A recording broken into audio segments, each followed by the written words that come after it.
오늘 하나님의 말씀은요, 제가 자유로운 동행이라는 이 주제로 하나님의 말씀을 전하고자 합니다. 예수님과 동행의 주제이기 때문에 좀 성경을 여러 방면으로 찾아가면서 이 각도 저 각도에서 우리가 어떻게 주님과 동행할 수 있는지, 단편적인 면이 아니라 입체적인 면에서 오늘 한번 살펴보도록 하겠습니다. 여러분, 오늘 예수의 영이 허락하지 아니하시는지라 이렇게 말씀하고 있습니다. 왜냐하면은 하나님께서는 유럽의 빌립보에 가서 복음을 전파하기를 원했는데 아시아 지역에 가서 복음을 전파하고자 의도와 계획을 사도 바울 선생님께서 가지고 계셨다. 이것이 배경이죠.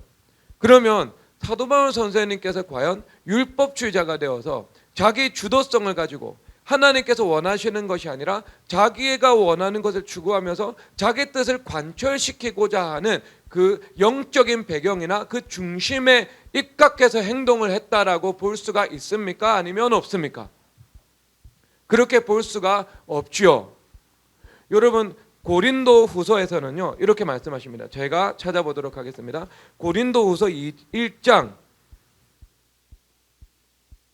17절인데요.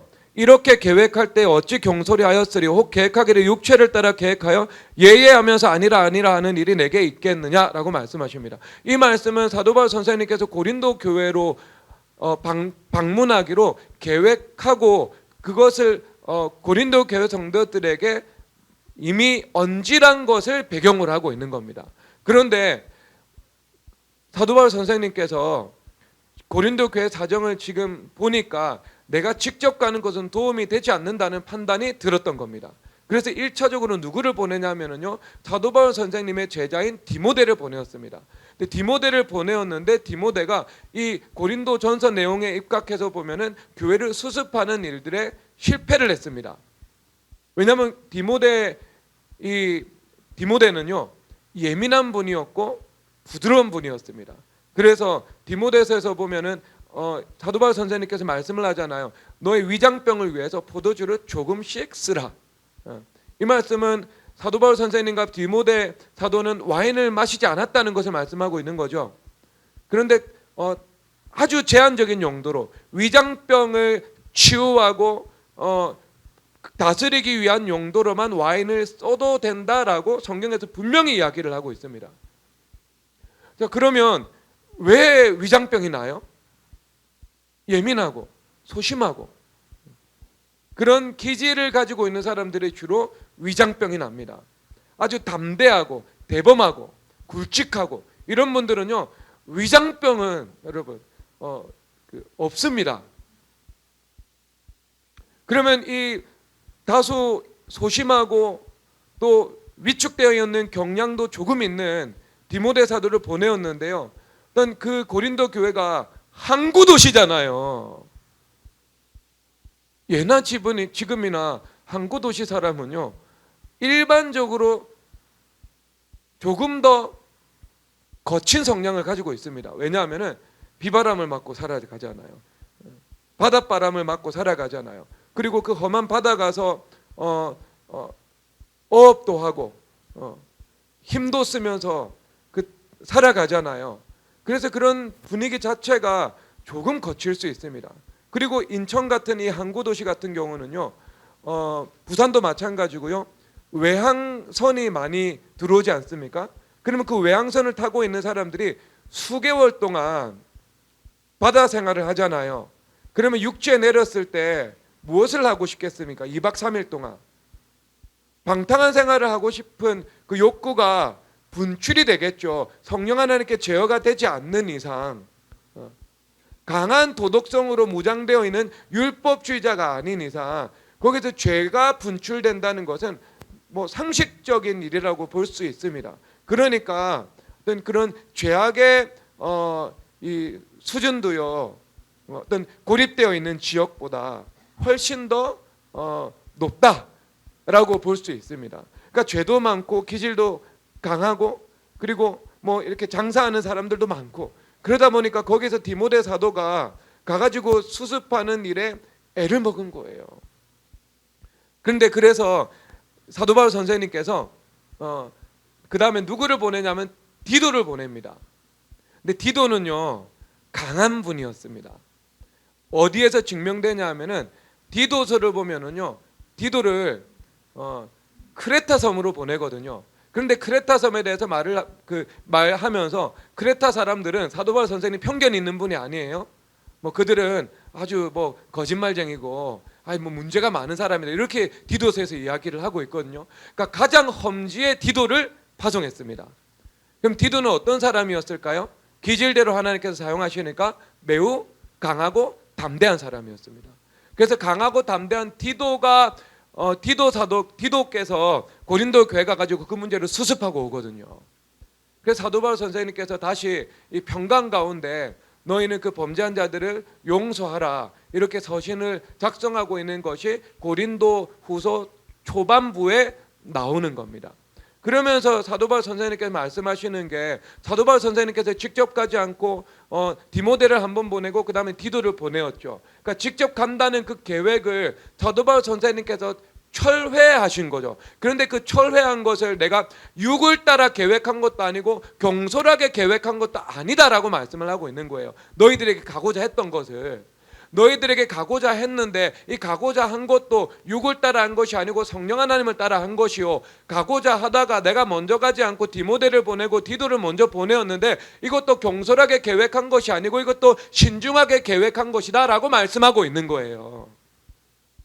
그러면 여러분 사도 바울 선생님께서 그 행동을 한 것을 우리가 참고할 수 있겠죠. 그렇죠. 내가 성령 하나님을 따라서 무언가를 계획했는데요 성령 하나님을 따라서 그 계획을 지울 수도 있는 거고요. 그렇죠. 내가 신중하게 무언가를 계획했는데요 또다시 신중하게 그 계획을 수정할 수도 있는 거죠. 그 근거가 어디에 나와요? 여기에서 나오잖아요. 고린도후서 1장 17절에서요. 자, 그러면 사도 바울 선생님께서 비두니아로 가고자 애썼는데 그 애쓴 게 기도 없이 애쓴 거예요. 성령 하나님을 따라 애쓴 것이 아니라 자기의 육체를 따라 경솔하게 애쓴 거예요. 그렇게 말할 수 있는 근거가 없지요. 왜냐하면 사도 바울 선생님은 어떻게 선교를 하셨어요? 성령 하나님의 이끄심을 받아 선교하신 분입니다. 그것은 모든 선교학자들이 사도 바울의 선교 전략 해가지고 논문을 쓰거나 아니면은 중요한 책을 쓰잖아요. 그러면 그 논문이나 책 가운데에요. 뭐 어떤 특별한 전략이 있을까 하고 열어서 살펴보잖아요. 그러면 결국 하나로 수렴됩니다. 사도 바울 선생님의 선교 전략은 성령 하나님의 이끄심을 받는 거였다고. 사도 바울 선생님이 기도하지 않는 분이었어요? 아니잖아요. 빌립보에 도착해가지고요 처음 사도 바울 선생님께서 하신 것은 그 도시에서 기도하는 것부터 시작하셨습니다. 그래서 강가에 기도할 곳이 있을까요? 찾아가서 거기서 루디아를 만나서 복음을 전파하고 유럽의 첫 번째 교회가 루디아의 집에서 시작된 거죠. 그러면 사도 바울 선생님께서 그 전까지 기도 안 하다가 갑자기 빌립보 가가지고 기도 시작했다고 봐야 됩니까? 아니면 그 전부터 기도하셨습니까? 그 전부터 기도하신 거예요. 그러니까 비두니아로 가고자 애쓴 거 이것도요 경솔하게 애쓴 것이 아니고 육체를 따라 애쓴 것이 아니라는까요. 성령 그의 사도 바울 선생님의 내적인 본질대로 성령 하나님을 따라서 계획하고 기도하면서 애쓴 거예요. 신중하게 분별하면서 무언가를 계속해서 모색하고 추구한 거예요. 그런데 주님께서 그것을 제어하시고 막으셨다 이렇게 말씀하고 있는 겁니다. 여러분 이것이 하나님의 은혜인데요. 여러분들이 내가 하나님의 뜻을 관철하고자 하는 의도가 강력합니다. 율법주의자로 살아가요. 그러면은요 주님께서 허락하십니다. 허락하세요. 가면 안 되는 것도 허락하신다고요. 성경 어디 나와요? 누구 기사에 나와요? 발람 기사 보면 허락하시잖아요. 거짓 선지자 발람이 물질에 대한 탐욕 때문에 이스라엘을 저주하기 위해서 가잖아요. 그런데 주님께서 2번이나 막으시는데 자꾸 자기의 뜻을 관철할 의도가 강하니까 주님께서 가라고 하시잖아요. 여러분 그것이 죽음의 길인 줄은요 본인이 알았다면 가지 않았을 겁니다. 근데 가가지고요 죽임 당해버려요. 메시아에 대해서 예언하고 죽임 받습니다. 성경의 유일한 사례예요. 기가 막힌 일이죠 그에게는. 그런데 오늘 말씀은 주님께서 허락하지 않으시는 거예요. 왜? 사도 바울 선생님은요 순종의 의도가 분명했죠. 그리고 늘 성령 하나님을 따라 행하는 태도를 가지고 살았죠. 기도했죠. 그리고 신중했죠. 그렇게 하면서 내가 무언가를 계획하고 그 계획을 초래하고 내가 무언가를 시도하고 그리고 그것을 수정하는 것, 그리고 내가 삶 속에서 시행착오가 있을 수 있는 것, 방향 전환이 있는 것, 이것은 병가지 상사라는 거예요. 사도 바울 선생님에게도 일어났으니까. 그러니까 성령 하나님께서 인도하시는 것은요 어떤 인도예요? S자 곡선입니다. 흐르는 강물처럼 우리를 인도해 나가시는 거예요. 그러니까 이걸 이상하다 이렇게 볼 수 없는 거죠. 그러니까 주님의 인도하심이 이렇다니까요. 그러니까 그걸 이상하다고 보는 게 아니고요. 인간이 모든 것을 다 알고 계획하고 그리고 매뉴얼을 만들고 노선을 짜가지고 버스 움직여 나가듯이 대한민국 청와대 경호실에서 초단위의 경호를 해 나가듯이 이게 다 움직여 나갈 수 있는 성질의 것이 아니에요. 우리는 모르는 길을 걸어갑니다. 보이지 않는 길을 걸어간다니까요. 믿음으로 길을 걸어가는 거예요. 그러니까 성령 하나님께서 바람은 임의로 불며 어디로 와서 어디로 가는지 알지 못하나니 성령으로 거듭난 사람도 그와 같다고 주님 말씀하시잖아요. 그렇습니다 여러분. 그래서 여러분 이것을 일단 기본적으로 인정을 해야 됩니다. 자, 우리가 주님 앞에 이제 성령 하나님의 인도를 받는 삶을 살기 위해서는요, 자, 첫 번째 제일 중요한 게 기도로 시작하고 기도로 마무리하는 겁니다. 기도로 시작하고 기도로 마무리하는 겁니다. 이것을 대표성의 원리라고 말씀하고 있죠. 그래서 내가 새벽을 깨우리로다 말씀하시고 여호와께서 성중에 계심에 그 성이 흔들리지 아니하리로다. 여호와께서 새벽에 도우시리로다 말씀하고 계십니다. 그리고 새벽에 주님께서 만나를 주신다고 말씀을 하고 있죠. 그래서 내가 그 만나를 새벽에 주신다는 것은요, 오늘 하루 살아갈 수 있는 은혜, 능력, 자원, 지혜, 생명, 관계, 이 모든 것을 주님께서 대표성의 원리로 첫 시간에 허락해 주신다는 것을 말씀하고 계신 거죠. 그래서 우리가 주님 앞에 쓰고 남은 것을 드리지 않고 구별해서 드리고 남은 것을 주님 앞에 쓰는 것처럼 시간도 마찬가지인 거죠. 내가 처음 시간을 주님 앞에 드리고 하나님의 은혜를 받아서 그 은혜를 가지고 오늘 하루의 삶을 경영해 나가는 것입니다. 그렇다면 여러분들이 많은 해야 되는 영업이 있고 사업이 있고 일이 있다면 그날 새벽에 와서 주님 앞에 하나씩 주님 앞에 기도로 주님의 손에 올려드리면서 성령 하나님께서 인쳐달라고, 예수님께서 소유해달라고, 예수님의 십자가에 연결시키고 그렇게 주님 앞에 마귀가 끼어들지 않게 해달라고 기도를 드리면서 어떤 하나님의 그 은혜의 충만한 통치를 구하는 겁니다. 각각의 일들 가운데에요. 이것이 기도로 하루를 시작하는 거예요.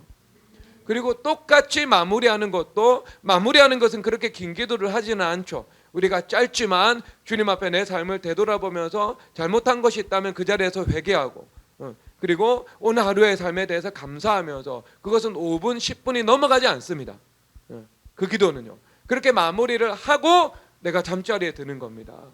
그래서 처음과 마지막을 예수님께 드림으로 나머지 그 사이에는 전체를 주님 앞에 드리게 되는 거죠. 여러분, 이것은 주님께 드리는 제사법의 이 원리에도 들어가 있잖아요. 그래서 이것은 그 아즈카라의 원리라고 말씀을 하잖아요. 레위기 3장에서 보면 소제가 드려집니다. 그러면 그 소제는요, 모든 제사와 함께 드려지는 제사예요. 번제, 속죄제, 화목제, 속건제라는 그 다른 희생 제물의 피가 요구되는 제사와 함께 드려지는 제사입니다. 그런데 그렇게 함께 드려질 때요, 소제는 이스라엘 백성들이 이 곡식을 가지고 오잖아요. 곡식의 11조를 가지고 오기도 하고, 그리고 곡식의 첫 열매를 가지고 오기도 하고, 그래서 이 주님 앞에 또 이 속죄제나 속건제 가운데 포함되어 있는 그 소제의 목록들이 있기도 하고요. 그러면 다양한 제사 가운데 이 소제 제물을 가지고 옵니다. 그러면 그것은 밀과 보리와 같은 곡식이죠. 그러면 주님 앞에 드려지는데요, 어느 정도 드려지냐면요, 한 움큼 이렇게 드려집니다. 한 움큼 이 정도로, 이 손가락 두 개를 빼고요, 세 손가락으로 한 움큼 드리는 겁니다. 그러니까 전부를 드리지 않고 일부를 드리는 거죠. 그러면 나머지 소제 예물은요, 거룩한 것입니까? 거룩하지 않은 것입니까? 거룩한 것이죠. 이 전부가요. 그러니까 대표로 하나님 앞에 드리면서 나머지 전체가 주님 앞에 드려져서 함께 거룩해지는 것입니다. 그래서 내가 하루에 첫 열매를 주님 앞에 드리면서 동행이 시작되고요, 아침에 하나님 앞에 만나를 받으면서 나의 생명과 지혜가 거기에서 바로 시작이 되는 것입니다. 그래서 기도로 시작하고 기도로 마무리하는 것, 이것이 참 중요합니다. 중요합니다. 그러면 자, 그러니까 사도 바울 선생님은요, 기도하신 거죠. 늘 기도하는 삶을 습관적으로 살아갔습니다. 절대적이고 타협없는 그 기도 생활의 패턴이 사도행전에서 부분마다 말 나오고, 이것이 역사의 변곡점으로 등장하고 있죠. 그것은 누가를 가르친 사도 바울 선생님의 세계관을 반영하고 있는 것입니다. 기도로 변화되는 세계관이요. 그렇죠, 여러분. 자, 그래서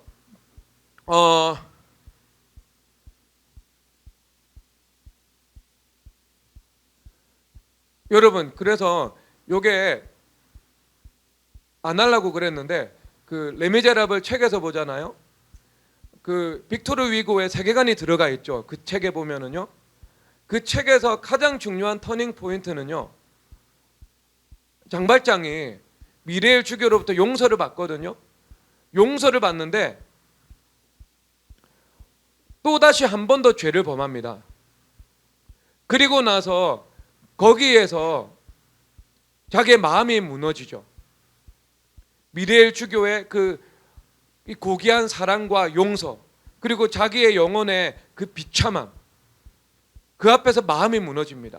그리고 어떻게 그의 인생이 변화되냐면요, 주교관 계단 앞에 가서 그가 무릎 꿇고 주님 앞에 기도드립니다. 이것이 변곡점이었습니다. 그러니까 세계관을 제시하고 있는 거죠. 사람은 기도 없이 변화되지 않는다. 기도와 함께 사람이 변화가 된다. 그러니까 기도를 통해서 역사도 바꾸어지지만 기도를 통해서 사람도 바꾸어짐을 말씀하고 있는 거죠. 가장 중요한 부분 중에 하나입니다. 그런데 지금 사도 바울 선생님도 똑같은 세계관을 가지고 있는 분이기 때문에 늘 기도하고 늘 성령 하나님을 따라서 살아가는 삶을 살아가고 있습니다. 그리고 그 과정 가운데 계획도 있고 신중함도 있고, 하지만 그것을 바꾸는 것도, 바꿀 줄 아는 그 유연성도 그 안에 가지고 있는 거죠. 그렇게 인도함을 여러분 기본적으로 우리가 받아 나가는 거죠. 그러니까 주님의 인도를 받지 못하는 사람은 대표적인 상태는요, 율법주의자들입니다. 내가 자기주도성이 너무 강해서 언제나 내 뜻을 관철시키면서 살아가고 싶어하는 사람들. 그러니까 주님께서 말씀하실 수가 없는 거죠. 주님께서 이렇게 주님께서 에스사 곡전으로 흐르는 물처럼 인도해 나가셔야 되는데요, 그 주님의 인도하심에 자기의 그 경직성을 가지고요, 끊임없이 저항하고 있는 거죠. 그러므로 부서질 수밖에 없는 겁니다. 파행이 찾아올 수밖에 없는 겁니다. 내 뜻을 관철시키면서 살아가니까, 주님의 말씀에 대해서 내가 유연성이 없으니까. 자, 그래서 우리가 그런 모습으로 살아가는 것은 경계해야 되겠죠. 자, 그래 주님의 인도하심을 받을 때 그 연장선에서 제가 말씀을 드립니다. 우리에게 주님께서 자유를 주셨는데요, 그 자유를 다시 주님 앞에 드려 순종하는 그 중심과 삶, 이것이요 성령 하나님의 인도함을 받는 이 전제 위에서 첫 번째입니다. 첫 번째 일입니다. 아시겠죠? 자, 성경 보도록 하겠습니다. 여러분들이 사도행전 사도행전 9장 10절에서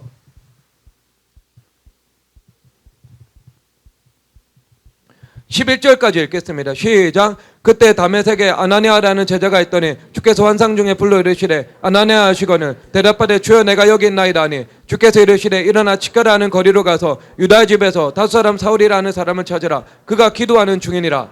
아멘.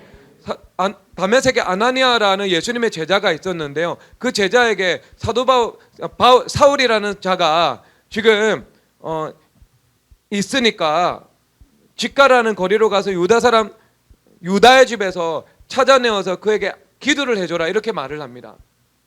그런데 아나니아는요, 사도 바울이 있는 그 유다 사람의 집에 가고 싶은 마음이 있었습니까? 없었습니까? 조금도 없었어요. 그래서 주님 앞에 다시 기도를 드리는 거죠. 13절에서 14절 읽겠습니다. 아나니아가 대답하되 주여 이 사람에 대하여 내가 여러 사람에게 듣사온즉 그가 예루살렘에서 주의 성도에게 적잖은 일을 끼쳤다 하더니 여기서도 주의 이름을 부르는 모든 사람을 결박할 권한을 대제사장들에게도 받았나이다 하거늘. 아멘. 여러분, 이것이 현실의 인식이거든요.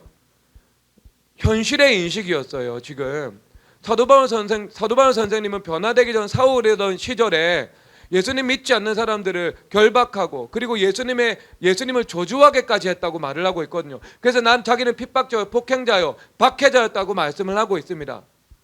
그러니까 바로 어제까지만 해도 그런 모습으로 있었던 사람이죠. 근데 그 사람에게 가서 복음을 전파를 한다는 것은요, 사실상 아나니아 입장에서는요, 목숨을 걸 수도 있는 행동이죠. 그렇죠. 지금 모르잖아요. 지금 검증도 안 됐고요. 시간을 통해 가지고 이 사람의 태도도 모르고요. 그리고 지금 증인도 한 사람이 없어요. 이것을 증언해 줄 수 있는 사람. 전화를 해서 알아볼 수도 없는 거예요. 얼마나 지금 난감한 상황이에요. 상식에 입각해서 한번 보시라고, 성경을. 이게 우리가 그냥 알고 보니까 쉬운 상황인데 상식에 입각해서 이 상황에 들어가서 보면은요, 이것은 쉬운 상황이 아니고 어려운 상황이에요. 어떤 합리적인 사안이 아니라 매우 조혈적인 사안입니다. 이것은요. 그렇죠? 이게 어떻게 상식적인 일이에요? 사내리린 공회로부터 모든 유대인들을 결박하고 그리고 죽일 수 있는 권한을 받아서 온 사람인데, 내가 그 사람을 만났다면 나도 죽임을 당할 수 있는 상황인데 이게 어떻게 쉬운 상황입니까? 어려운 상황이죠. 그런데 아나니아는요, 순종하죠. 그렇죠. 그러니까 이 중심이 뭐냐 하면은 내가 자유가 있지만 그 자유를 주님 앞에 들여 순종하는 태도, 그리고 삶, 이것이 성령 하나님 인도하심을 받을 때 첫 번째 태도입니다. 이것이 중요합니다. 그리고 또 이 두 번째 이 태도가 있지요. 그 두 번째는 뭐냐 하면은요, 하나님께서 우리를 인도하실 때 자유로운 어떤 여백과 영역을 우리 삶 속에서 허락하십니다. 그러니까 주님께서 인도하시는 것은요, 강박도 아니고 경직된 것도 아닙니다. 그러니까 이것을 서울, 대전, 대구, 부산 이렇게 보시면 됩니다. 내가 중요한 사안이 있으면은 주님 앞에 질문 드려야 되겠죠. 기도를 드려야 되겠죠, 반드시. 그래서 주님 앞에 평강으로 인도하심을 받는 거죠. 하나님의 지혜로 인도하심을 받는 거죠. 그리고 나서 그 사이의 일들이 있잖아요. 서울과 그 다음에 대전과 대구와 부산이 있으면 그 사이에 많은 일들이 있거든요. 그러면 그 사이에 많은 일들은요, 성령 하나님 안에서, 하나님 은혜 안에서, 지혜 안에서 살아가면서 그때 주님께서 주시는 생각과 지혜로 주님과 관계 안에서 풀어나가는 거예요. 자, 여러분 이해가 잘 안 될 겁니다. 좀 더 쉽게 설명을 할게요. 여러분들이 극동 아파트로 이사를 갑니다. 그러면 이것은 여러분 주님 앞에 범사의 그를 인정하라, 내 길을 지도하시라라고 말씀하신 그 말씀에 입각해서 주님 앞에 여쭙고 어떤 주님의 인도하심을 분명하게 받아야 됩니까? 아니면 그냥 내 마음대로 결정해도 됩니까? 분명히 주님 앞에 인도함을 받아야 되죠, 여러분. 이건 매우 중요한 일이잖아요. 그러면 주님 앞에 기도를 드리고 주님 앞에 평강을 구하고 주님의 인도하심을 내가 분명하게 구해야 됩니다. 분명하게 주님께서 주시는 마음에 합당한 평강이 있어야 합니다. 그러면 자, 극동 아파트 이사 가기로 결정을 했어요. 자, 그러면 자, 이사를 가려고 보니까요, 이제 뭘 해야 돼요? 이사를 가면 가구를 사야 되잖아요. 냉장고도 바꿔야 되고 탁자도 새로 구입해야 될 것이 있고, 그리고 수리해야 되는 부분도 있고 그러잖아요. 그러면 그 여러 가지 내가 결정하고 선택하며 살아가야 되는 수많은 부분들이 있는데요.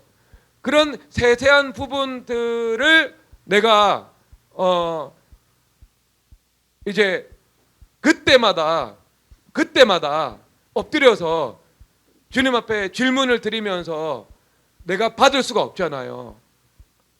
여러분들이 그러면 그 파주 헤이리에 있는 그 가구 단지 가가지고요, 가구 보고 있으면서 하나님 이 가구 살까요 말까요? 늘 화장실 가가지고 주님 앞에 기도드리고 그렇게 할 수는 없잖아요. 그렇죠? 그러면 이런 일들은 어떻게 풀어나가는 것이 맞는가? 새벽 기도 일단 와가지고요, 주님 앞에 기도 드리는 거예요. 주님, 오늘 내가 가구를 보러 가는데 합리적인 가격에 가장 적당한 것을 구입할 수 있도록 주님께서 지혜를 주시고 생각을 주시고 평강을 주시고 그리고 인도해 주세요. 주님 앞에 기도를 드리는 겁니다. 그렇죠? 그리고 나서 내가 사러 가는 거예요. 그리고 사러 가면서 내가 그때 그 자리에서 이렇게 주님과 친구와 대화하는 것처럼 대화하는 겁니다.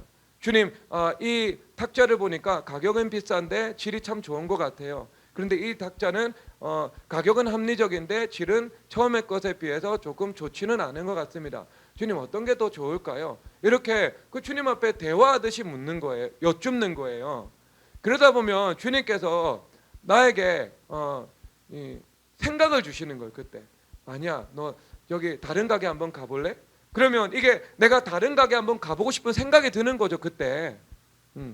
그래서 다른 가게 갔는데요, 같은 질인데 가격은 합리적인 거예요. 그래서 그것을 발견해서 내가 평강이 오고 또 주님은 그렇게 살 수 있게 되는 겁니다. 그러니까 어떤 선택이든 합리적이고 조금 질은 떨어지는 것을 사든, 내가 오래 쓰기 위해서 좀 질 좋은 것을 사든, 아니면 이 두 가지를 다 포함되는 것을 내가 구입할 수 있도록 주님께서 은혜를 베풀어 주시든 그때 나의 생각에 지혜를 주시고 평강을 주시는 거죠. 그리고 그 지혜를 주실 때요, 내가 이것을 사야 되는 이유가 뭐 두세 가지가 있다면 이것을 사면 안 되는 이유가 서너 가지가 있죠. 하나님께서 나에게 지금 경제적으로 절제를 요구하는 그런 시기다. 그런 판단이 든다면 주님, 제가 이렇게 좋은 것도 있지만 이것은 제가 나중에 지금 자기 부인하고 사지 않도록 하겠습니다. 그냥 내가 이런 이 적절한 가격에 있는 것을 내가 사고 이것으로 감사하고 절제하고 기뻐하며 살아가겠습니다. 이렇게 할 수도 있는 거죠. 그러니까 이것을 우리가 쭉 검토해 보았을 때 주님께서 무언가를 선택해야 될만 하는 그런 이유들을 평강과 함께 주님께서 우리에게 가르쳐 주시는 거죠. 아시겠죠? 그러니까 여러분, 설교, 예를 들어서 목회자들이 설교를 준비할 때 간절히 주님 앞에, 예를 들어서 이제 주님 앞에 기도를 드릴 때 주님께서 자, 오늘은 겸손에 대해서 하나님의 말씀을 전해야 된다라는 마음을 주신다고 합시다. 그러면은요, 자, 그 겸손에 대한 모든 설교 내용들을 주님께서 다 영적으로 가르쳐 주시는가? 아닙니다, 여러분. 그렇게 가르쳐 주시지 않아요. 대부분 이제 그 과정 가운데요, 때로는 주님께서 아웃라인을 주시는 경우들이 있고 나머지를 강단에서 채워주시고요, 때로는 내가 연구를 해야 되는 경우들도 있고요. 그래서 그 연구를 입각해서 주님 말씀을 풀어나가시는 경우도 있는 거예요. 그렇죠. 그리고 그러면은요, 그 세부 사항에 대해서 주님께서 어떻게 하는 거예요? 주님과 관계 안에서, 주님의 은혜 안에서 하나님께서 주시는 그 지혜와 생각으로 그것을 풀어나가는 거죠. 그래서 그것을 풀어나가는 과정 가운데 막히는 것이 있으면 또 주님 앞에 엎드려서 기도를 드리고 하나님의 은혜를 구하고 지혜를 구하여서 또 그것을 풀어나갈 수 있는 것입니다. 그렇다면 여러분, 대표성의 원리에 입각하면 여러분, 우리가 서울, 대전, 대구, 부산이라는 그 지점만 주님 앞에 올려드린 것이고 나머지는 그냥 내 마음대로 사는 거예요? 아니면 그 대표성의 원리에 입각해서 그 나머지도 주님 앞에 함께 거룩하게 드려진 겁니까? 나머지도 함께 거룩하게 주님 앞에 드려진 거라니까요. 아시겠죠? 그렇게 살아가는 거예요. 알겠죠? 그래서 첫 번째는 자유가 있을 때 자유를 주님 앞에 드려서 순종하는 것. 이것이 첫 번째입니다. 이것은 두 번째가 아닙니다. 이게 두 번째가 가면 거꾸로예요. 이게 첫 번째고요. 두 번째는요, 주님께서 그런, 내가 성경에서 말씀을 하잖아요. 나를 존중히 여기는 자는 내가 존중히 여기겠다고. 내가 주님을 존중히 여기는 태도로 살아가니까 주님께서도 나를 존중히 여겨주시는 거예요. 그래서 그 자유로운 그 공간과 여백을 주님께서 허락해 주시죠. 그런데 그런 것들도 주님 앞에 거룩하게 드려진 것으로 여기고 새벽에 기도를 드리고 그리고 중요한 일들에 있어서 주님 앞에 분명히 질문을 드리고 기도를 드리고 지혜를 구하고, 그리고 그 사이사이에 있는 일들은요, 내가 주님과 자유로운 동행을 하면서, 인격적인 동행을 하면서 주님의 은혜 안에서, 관계 안에서 그것을 하나님께서 주시는 그런 지혜로, 생각으로 풀어나가는 겁니다. 여러분, 이게 어떤 전체적으로 받아들여지죠. 그러니까 감이 잡히시면 됩니다. 이 말씀은요. 그리고 주님께서 인도하시는 것은요, 강박과 경직은 아닙니다. 예를 들어서 여러분들이 자, 오늘 이제 가구를 사러 갔습니다. 그럼 가구를 사러 가니까 기분이 좋죠. 기분이 좋으니까 어디에 들렀다가 가구를 사러 갑니까? 주로 상식적으로 편의점에 들러가지고요, 커피를 여러분 사서 가잖아요. 그럼 커피를 사러 갈 때요, 주님 앞에 카페라테를 먹을까요? 아니면 아이스 아메리카노를 먹을까요? 여러분, 이것은 질문 드리지 않아도 됩니다. 이것은 여러분들이 먹고 싶은 거 드시면 됩니다. 그때는요. 그런데 또 그러는 경우들이 있잖아요.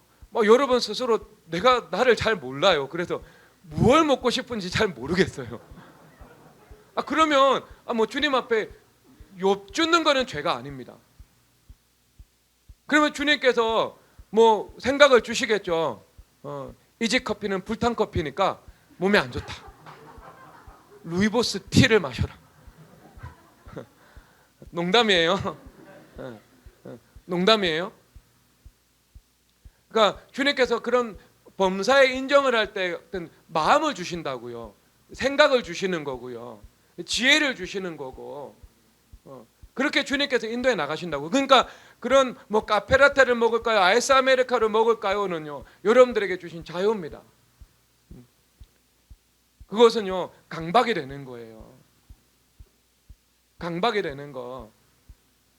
쇼파를 살 때 빨간색을 살까요? 베이지색을 살까요? 여러분, 그거는요, 여러분들이 은혜 안에서, 관계 안에서, 주님 안에서 살아가면서 집하고 어울리는 거, 그 다음에 적당한 가격, 그리고 나서 마음의 평강이 오면 그거 구입하시면 됩니다. 아시겠죠? 미혹의 영이 와서 빨간색 사라 그러면 어떡할 건데요? 미혹도 실제 있거든요. 영적으로 보면 듣고 보는 것을 다 믿는 것은 미혹의 시작입니다. 듣고 보는 것을 분별하기 시작해야 돼요. 그때부터는. 아시겠죠? 자, 그래서 제가 성경 말씀을 통해 설명을 해볼게요. 열왕기상 18장 한번 가보도록 하겠습니다.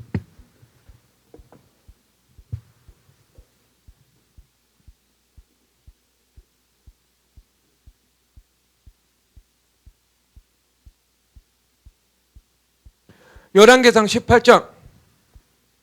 자, 17장 1절 읽겠습니다. 다 함께 읽겠습니다. 시작. 길앗에 우고하는 자 중에 디셋 사람 엘리야가 아합에게 말하되 내가 섬기는 이스라엘 하나님 여호와께서 살아계심을 두고 맹세하노니 내 말이 없으면 수년 동안 비도 이슬도 있지 아니하리라 하니라.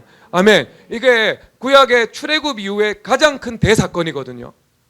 출애굽 이후에 모세 이후에요. 예수님께서 초림하실 때까지 그 전 구약을 통틀어서 가장 이 어떤 고점에 있는 사건이 무엇인가? 엘리야의 이 3년 6개월 동안 하늘 문이 닫히고 그 다음에 그 이후에 바알과 아세라의 850명 선지자와 대결해서 승리해서 갈멜살에 다시 여호와의 불이 임했던 것. 이것이 대사건 중에 하나입니다. 대사건 중에 하나. 그러니까 성막에 불이 임했잖아요. 그리고 솔로몬 성전에 불이 임했는데 연장선이에요. 근데 갈멜살이라는 새로운 거룩한 땅에 하나님의 불이 임한 겁니다. 그리고 사도행전에 교회에 불이 임했죠. 자, 그러면 구약의 두 가지 대사건인 거예요, 이것이. 그런데 지금 엘리야 선지자가 뭐라고 이야기를 하고 있어요? 내 말이 없으면 수년 동안 비도 이슬도 있지 아니하리라. 이렇게 말씀을 하잖아. 보통 선지자하고 다르죠. 보통 선지자 어떻게 말씀을 하셨어요? 여호와께서 이르시되, 여호와께서 말씀하시되, 이렇게 했잖아요. 그런데 여기서는요, 그냥 가서 믿음으로 내 말이 없으면 비도 오지 않을 것이다, 이렇게 선포하는 겁니다. 이건 여러분 하나님의 말씀과 말씀을 믿는 믿음으로 선포한 거예요. 이것은요, 그러니까 그 믿음도 어떤 자기 산출의 믿음이 아닙니다. 막연한 믿음 있잖아. 내 사업은 무조건 잘 될 거야. 시간이 지나면 나는 저절로 치유될 거야. 여러분, 이건 막연한 믿음입니다. 믿음은요, 말씀에 근거해야 되고, 말씀에 근거한다는 것은 하나님의 법에 근거해야 되는 것이고요, 하나님의 법에 근거한다는 것은요, 나에게 묶인 것을 내가 땅에서 풀어야 하늘에서 풀린다는 것을 말씀하십니다. 훨씬 더 신속합니다. 그래서 제가 말씀드리잖아요. 40일 금식기도 한다고 해서 남편과 아내가 변화되는 것은 아니라고.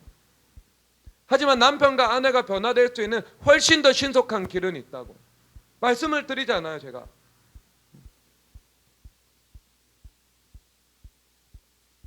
그런데 여러분, 그래서 이제 이 말씀을 믿는 믿음이라는 것은요, 언제나 믿음은 은혜의 산출물입니다. 하나님의 은혜를 통해서 우리 가운데 믿음이 자라나는 거예요.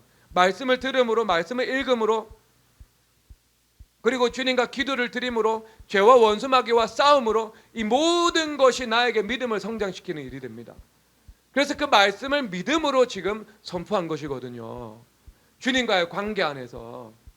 주님과, 그러니까 관계 밖에 있는 것은 아닙니다. 지금 관계 안에 있는 거예요. 은혜 밖에 있는 것 아닙니다. 하나님의 뜻 안에 있는 거예요. 그런데 하나님의 은혜 안에 있고 하나님의 뜻 안에 있는데 하나님께서 말씀하시되라고 선포한 것이 아니고 하나님의 말씀을 믿는 믿음으로 지금 선포한 것입니다. 이것은요. 그리고 그 안에 계신 엘리야 안에 계신 여호와의 영이 그 믿음을 주신 거죠. 다르죠, 여러분. 결이 다르죠. 여러분, 이거예요. 이거 우리가 일상의 삶을 살아가잖아요. 그러면서 서울과 대전과 대구, 부산, 내가 주님 앞에 간절히 기도드리고 주님 앞에 나의 삶의 범사의 주님을 인정하고, 그리고 중요한 것을 주님 앞에, 꼭 필요한 것을 주님 앞에 질문을 드리고 이렇게 살아가는 거예요. 그리고 그 사이사이의 일들을요, 내가 그리스도와 예수님과 동행하면서 하나님의 말씀을 믿는 믿음으로 살아가는 거예요. 어떤 자유로운 동행 가운데, 인격적인 동행 가운데 내가 살아가는 거죠. 아시겠죠? 그래서 여러분, 이것이 좀 다른 한 갈래로 간다면, 여러분들이 누군가에게 말을 할 때 여호와께서 말씀하십니다, 순종하라고 말씀하십니다. 자, 이렇게 했을 때 사람이 변화가 될까요? 아니면 하나님의 말씀으로 왜 순종해야 되는지 풀어서 설명을 하고 그 말씀에 입각해서 설득할 때 이 사람이 변화가 될까요? 전자는 은사고 후자는 말씀입니다. 사람은 어떻게 변화될까요? 무조건 후자로 변화됩니다. 그래서 말씀을 믿음으로 열매 맺는 것, 이것이 하나님께서 일하시는 방식입니다. 그래서 우리가 어떻게 말을 해야 되냐면요, 자기 언어로 말을 해야 돼요. 자기의 언어로. 하나님의 세진아, 하나님께서 너한테 순종하라고 말씀하신다, 이렇게 말하는 게 아니고요, 말씀을 소화시켜서 하나님의 말씀에 입각해서 엘리사처럼 엘리야에게 순종할 때 하나님께서 갑절의 영감을 주실 것이다 라고 설득하는 거죠. 그럴 때 그 말씀이 들어가서 뿌리 내리고 열매 맺어지게 되는 것입니다. 아시겠죠? 그러니까 그 주님과 동행하는 그 삶은요, 말씀과 믿음으로 동행하는 거예요. 그리고 말씀과 믿음으로 동행하는 것이 내 믿음이 아니고 주님께서 주신 믿음이잖아요. 그러니까 언제나 범사의 주님을 인정하는 태도가 필요하지요. 그래서 여러분들이 권위가 되어서 누군가에게 말할 때는요, 주님 앞에 질문 드리지 않고는 말하지 마십시오. 그러니까 주님 앞에 질문 드린다는 것이 주님을 인정하고 먼저 말을 해야 되는 거예요. 작은 일에 대해서 질문이 들어와도 그 질문이 들어왔을 때 그 자리에서 바로 대답을 해야 되잖아요. 근데 그 자리에 바로 대답을 해도요, 주님 앞에 여백을 두면서 주님을 인정하고, 주님 이 시간 제가 대답을 해야 되는데 주님 지혜를 주세요 라고 하면서 내 입술을 주님께 맡겨드리고 대답하는 겁니다. 여러분, 이성과 경험에 입각해서 내가 대답을 해도요, 주님의 뜻과 합치되는 경우들이 80% 이상은 될 거예요. 여러분들은 왜? 그 이성 자체가 주님과 함께 왔고 그 경험 자체가 주님과 동행했던 인생이잖아요. 그러면 손동훈 형제가 와가지고 새벽기도 갈까요 말까요 물어봅니다. 그러면 이성과 경험에 입각해가지고요 대답해요. 당연히 와야지. 이래도 하나님의 뜻과 상관없는 일은 아닙니다. 그렇죠. 그런데 여러분들이 예를 들어 저희가 홈스쿨링을 하고 있는데 홈스쿨링 하는데 지금 저기 학교로 되돌아갈까요 말까요? 예를 들어 이런 질문을 한다고 한번 생각해 보세요. 그러면 바로 대답하면 안 되는 거예요. 이성과 경험의 근거에서 주님 앞에 범사의 주님을 인정하고 말해야 됩니다. 그리고 이것이 중요한 문제다. 그건 시간을 두고 기도하고 말해야 됩니다. 그렇죠. 그렇게 해야 된다고요. 주님 앞에. 그러니까 우리가 자유로운 동행을 하고 인격적인 동행을 하는 거죠. 그런데 거기서는 어떤 공간과 여백이 주어진 그런 주님과의 동행인 거예요. 우리 가운데는 자유의지가 있기 때문에. 그래서 늘 주님과 친구처럼 대화하면서 살아갈 수 있고요. 그럴 때 주님께서 생각과 지혜를 주시고 또 우리에게 자유로 주신 것도 있고요. 자유로 주신 것도 있고요. 내가 쉬고 싶은데 배드민턴을 할 수도 있고 산책을 할 수도 있는 거예요. 배드민턴 할 때도 주님께서 함께 하시고 축구할 때도 주님께서 함께 하신다고요. 그 일들은 주님의 함께함을 구하면서 할 수 있는 그 자유의 일들이 있습니다. 아시겠죠? 하지만 대전제는요, 우리의 자유도 주님 앞에 드려서 순종할 수 있는 것. 이 전제가 있고 내가 하나님을 존중함이 선행되고 그 다음에 주님께서 나를 존중하셔서 우리를 존중하셔서 그런 자유로운 동행의 삶을 살아갈 수 있도록 주님께서 은혜를 베풀어 나가시는 거죠. 그러면서 자유로운 동행이 때로는 친구처럼 동행하고 때로는 말씀에 대한 믿음으로 동행하고 때로는 범사의 그를 인정함으로 동행하고 때로는 주님께서 우리에게 주신 그 자유를 누림으로 동행하고 그것이 다 있는 거죠. 여러분. 여러분 이것이 어떤 균형 감각을 가지고 여러분들에게 다가옵니까? 좀 받아들여 주시지요. 그러니까 주님과 동행하는 삶은요 강박도 아니고 경직도 아니다. 이것을 제가 말씀드리는 거예요. 그래서 주는 영이시니 주의 영이 계신 곳에 자유가 있다고요. 그러니까 자유가 있다고요. 자유가. 그런데 그 자유라는 것이 어떤 틀 밖을 벗어나는 어떤 불순종도 아니고 그 자유를 남용하는 것도 또한 아니라는 거죠. 이것이 함께 가야 됩니다. 자, 그리고 나서 여러분 출애굽기 30장 가도록 하겠습니다.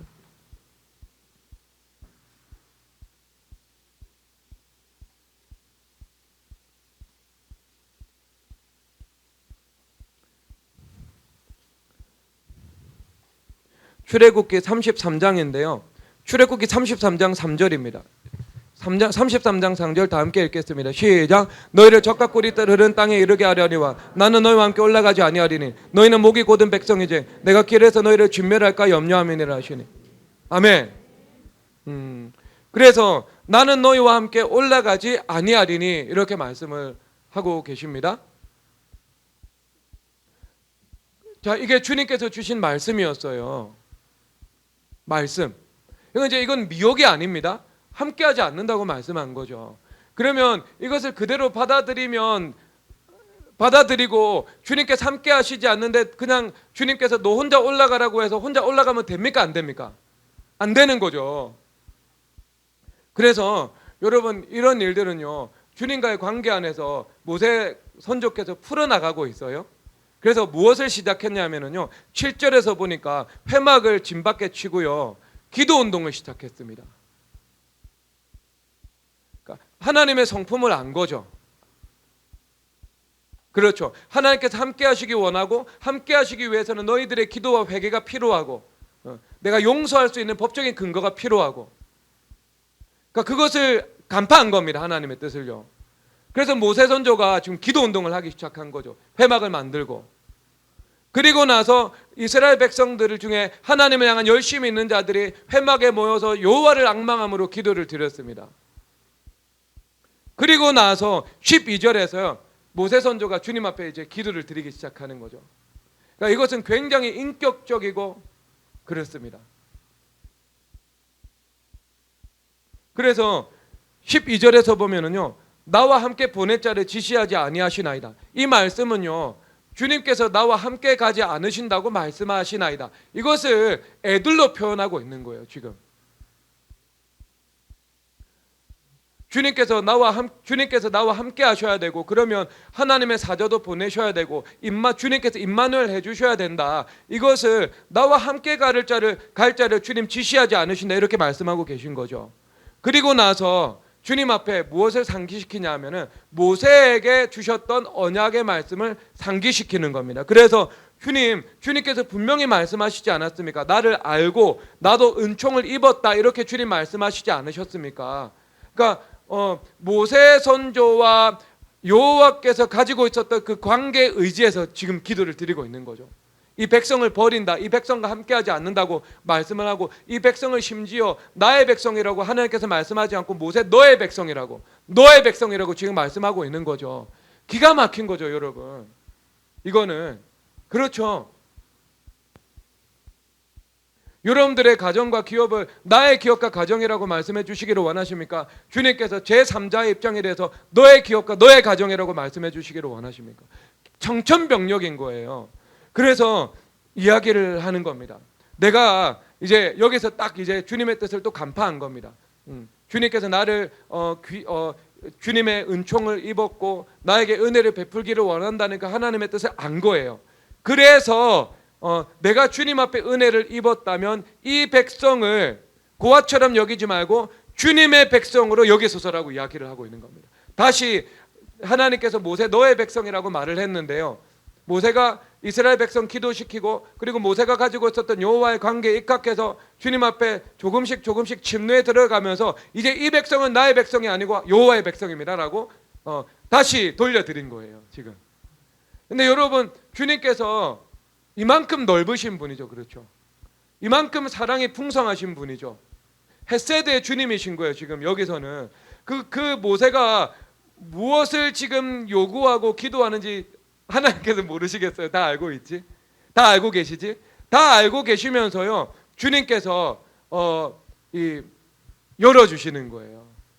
천국문을 열어주시는 거예요. 모세가 점점 주님 앞에 가까이 올 수 있도록, 침노에 들어올 수 있도록 반응해 주시는 거예요. 그리고 나서 그러니까 14절에서 예수님 하나님께서 뭐라고 말씀하십니까? 다 함께 읽겠습니다. 시작. 여호와께서 이르시되 내가 친히 가리라, 내가 너를 쉬게 하리라. 아멘. 주님께서 친히 가 주실 것이다, 이렇게 말씀하고 계신 것입니다. 그러니까 여러분, 이것이 우리 세 번째 이 동행의 마지막 이 일인데요, 주님과 동행은요, 이렇게 어떤 그 인격적인 관계성 가운데에서요, 이런 이 뭐라고 해야 될까, 이것을 어떤 우리 주님께서 어떤 상호 작용이 있는 겁니다. 이게 상호 연합과 교통과 작용이 이 관계 가운데 있는 거죠. 그래서 하나님도 로봇이 아니고 우리도 로봇이 아닌 겁니다.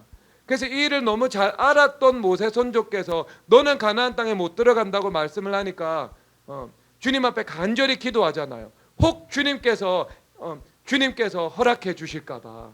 이게 모세 선조가 알고 있었던 주님의 성품이었던 겁니다. 그래서 주님 앞에 기도를 드릴 때, 주님 앞에 간구를 드릴 때 자비하시고 인자하신 우리 주님께서 그 기도를 들어주시고 그 기도에 응답해 주신다는 그 사실들을 믿고 체험하고 있었던 것입니다. 바로 이거예요, 여러분. 그리고 또 다른 이것은 한편으로 어떤 의미를 또 단출해내냐면요, 검토해야 됩니다. 검토하는 거.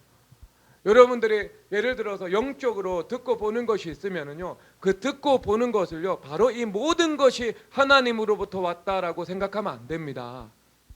미혹으로부터 온 것들도 분명히 있습니다. 그리고 만약에 하나님으로부터 온 것이 분명합니다. 근데 그것이 분명하다 하더라도요, 그것이 최종적인 확증이 될 수가 없고요, 그것에 입각해 가지고요, 그 다음부터 주님과 함께 검토하는 거예요. 주님과 함께 검토. 그래서 여러분, 이 말씀에 의하면 만약에 내가 너희와 함께 올라가지 아니하리니, 이것을 최종적인 확증으로 받았으면요, 어떻게 되는 거예요? 모세도 끝납니다. 이스라엘 백성도 여기서 그냥 운명의 종언을 고하는 거예요. 그렇죠. 그런데 모세 선조께서 여기서 이제 어떤 하나님 안에서요, 검토를 한 거죠. 지금 우리가 지금 가면, 하나님 없이 가면 우리는 다 죽는다. 그런데 하나님의 언약의 말씀은 우리와 함께 하신다고 분명히 말씀하셨다. 지금 이 괴리가 존재하고 있다. 그러면서 우리가 지금 무엇을 해야 될까 생각하고, 그리고 주님 앞에 어떻게 기도를 드려야 될까 내가 검토하면서 다시 주님 앞에 나아가서 기도를 드린 거예요. 주님, 제가 아무리 생각해봐도 하나님께서 함께 하시지 않고 우리만 가면 이것은 큰일 날 것 같습니다. 주님, 하나님께서 함께 가주셔야 될 것 같습니다. 함께 가는 은혜를 허락해 주십시오 라고 언약에 비추어서 주님 앞에 기도를 드렸던 겁니다. 그렇죠, 여러분. 검토라는 것도 존재합니다. 이런 이 주님과 인도함을 받는 거죠. 그러니까 이렇게 인도함을 받으면 여러분, 실수할 수 있는 그 확률은 매우 줄어들게 되겠죠. 그래서 오늘 말씀은요, 부분적으로 똑 떼가지고 내가 소화시켜야 되는 말씀이 아니고요, 그 전체를 이 맥락 속에서 덩어리로 내가 받아들이고 그 안에서 어떤 원리가 세워져야 하는 것입니다. 그래서 우리 주님과 복된 그 자유의 동행의 삶을 살아가시기를 주님의 이름으로 축복합니다.